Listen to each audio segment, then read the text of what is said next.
And people from across the state and around the world are asking how they can help right now. We've put a list of organizations in a story on our website at WFAA.com, and you can help there. But also, WFAA's Director of Community Impact, Ryan Wood, is here this morning with more on the best way to give back and what to look for to make sure you're donating to a legitimate effort to make sure that we're helping out those families. Good morning to you, Ryan. Good morning. So glad to have you here. So first, for those who haven't seen the full impact yet, can you give us an idea of what these families and communities are actually facing right now? Absolutely. It is a tremendously tragic situation that has unfolded in Central Texas. You mentioned at the top of the show, 82 people lost their lives this weekend in those floodwaters. 28 of them were children, and there are still 41 people missing who haven't been accounted for. So right now the focus remains on search and rescue and recovery. We don't know the full scope of and scale of the damage that has been done by these floodwaters, and so that will happen in the days to come. But right now, the focus is on search, rescue, and recovery. Yes, indeed. This is just heartbreaking to even sit here and discuss. And I can't imagine what these families are going through. And I think that's where we come in and try and offer as much help and as much peace and as much guidance as we can, right? And so that starts with usually donations. So what are the best and maybe most trusted ways for people to give back? Yeah, it didn't take long after this happened that the Texas Standard really stepped up. People immediately jumped into action to give back. Right now, the main fundraiser is through the Community Foundation of the Texas Hill Country. They set up the Kerr County Flood Relief Fund. A lot of donations are going to that fund because the organization is going to distribute the dollars raised to nonprofits in the Kerrville area. So the dollars are staying local.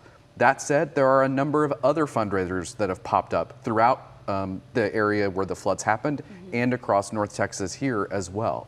You know, we have organizations like the Communities Foundation of Texas that are organizing the fundraisers that are out there to make sure that people have an easy place to find where they can give back. There are so many people out there that are doing such good work, especially in this time of need. There's also people out there, unfortunately, who are taking advantage of the situation, right? And so they're putting up those maybe false pages or fraud pages of GoFundMe's and trying to raise money for ulterior motives. And so tell me, how can we be sure that we're giving back to the correct cause and that we make sure our dollars are going to the people who actually need it? Yeah, we know people have good intentions and they want to help. But sometimes they may not be fully equipped to help the way an established charity might be able to.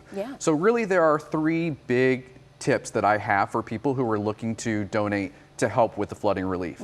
The first is check the organization's tax status and giving history, right? Make sure, are they a 501c3 certified charity in the eyes of the IRS? Check their giving history to see who are they giving their dollars to, how much of your donation is going to the effort, whether it is the flooding relief effort here in Central Texas or another charitable effort. But make sure that they have an established history of giving so you can trust where their dollars are going. The second is limit donations to credit cards and checks. It might sound crazy to talk about checks, but credit cards and checks really give you the protection you need when you're making that donation. That's very true. And make sure that the platforms that you're using to make those donations are secure, right? So if you're going online, make sure that the website is secure before you process your payment information. That's very true, just because a lot of people like to go straight to Venmo, Cash App, all those things, but you got to make sure you're sending it to the right place. Absolutely, and you know the technology, you mentioned Venmo, it makes it so easy to share money with people and with causes. Make sure if you're doing that, because there are some people who are fundraising on their own. We have neighborhoods and neighborhood associations that are collecting dollars from their residents through Venmo. Just double check to make sure that that is the right Venmo account, that it is a person that you trust with that money so that you know it will go the place where you want it. Yes, indeed. Now, there's a lot of people out there probably right now who just do not have the extra money to give. We're just all in tight spaces, inflation and all the things. So what are some simple and meaningful ways that we can maybe still help out those in need? Yeah, the most important thing is every dollar counts. Even if you're not able to give a large amount, those individual dollars add up very quickly. So that's first and foremost. But second, look for ways that your communities are giving back. You know, in Fort Worth, there's a restaurant that is donating all of its sales to the Flooding Relief Fund. Tiff Streets, all of their sales throughout the rest of today will be going to flooding relief. So those are one ways. Look for the organizations that are working on their own to give back, but also a really meaningful and symbolic way to get, show support that has popped up is green ribbons.